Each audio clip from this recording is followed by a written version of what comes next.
അന്നദാനം കൊടുക്കുകയാണ്. നമ്മുടെ ഗവൺമെന്റ് ജോലിയല്ല. ഞങ്ങൾ ചോറ് കൊടുക്കുക, ഞങ്ങൾ കഞ്ഞി കൊടുക്കുക, എന്നിട്ട് അവരുടെ കൊടിയെ കുത്തുക. ഇതെല്ലാം നീക്കം ചെയ്യാം. ഒരു പാർട്ടി അവിടെ കയറ്റിക്കൊള്ളാം. പാർട്ടിപ്പെട്ട മനുഷ്യർ വരാം. അവിടെ പാർട്ടി കളിക്കാൻ വരരുത്. സംഘടനകൾ അവിടെ യാതൊരു ഭക്ഷണവും കൊടുക്കേണ്ട കാര്യമില്ല. ഗവൺമെന്റിന്റെ ഉത്തരവാദിത്തമാണ്. ഗവൺമെന്റ് മെഡിക്കൽ കോളേജാണ്. സംഘടനകൾ അവിടെ യാതൊരു ഭക്ഷണവും കൊടുക്കേണ്ട കാര്യമില്ല. ഗവൺമെന്റിന്റെ ഉത്തരവാദിത്തമാണ്. ഗവൺമെന്റ് മെഡിക്കൽ കോളേജാണ്. കൂട്ടുകാരെ, ജി സുധാകരൻ സാർ പറഞ്ഞതാട്ടോ, മെഡിക്കൽ കോളേജുകളിൽ ഒരു സംഘടനയും പൊതുച്ചേറ് കൊടുക്കേണ്ട ആവശ്യമില്ലാന്ന്, അത് തടയണമെന്ന്. എന്റെ പൊന്നു സാറേ, അങ്ങനെയാണെങ്കിൽ രോഗികൾക്കും അവരുടെ കൂടെ നിൽക്കുന്നവർക്കും ഫ്രീ ആയി ഭക്ഷണം കൊടുക്കുന്നൊരു പദ്ധതി തയ്യാറാക്ക്. എന്നിട്ട് സംസാരിക്ക്. ഈ പൊതുച്ചോറൊക്കെ കൊടുത്തു വിടണത് വീട്ടിലുള്ള അമ്മമാരാണ്. അവര് രാഷ്ട്രീയമോ മതമോ ഒന്നും നോക്കില്ല. ഈ പൊതുച്ചോറിന് സ്നേഹത്തിന്റെ, മനുഷ്യന്റെ ജീവന്റെ വിലയുണ്ട്.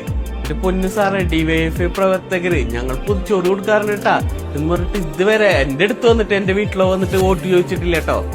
സാറേ, മനുഷ്യന്റെ വിശപ്പകറ്റാനല്ലേ ചെയ്യുന്നത്, അതും രാഷ്ട്രീയമാക്കല്ലേ, വല്ലാത്ത അരിയാക്കല്ലേ നിങ്ങള്.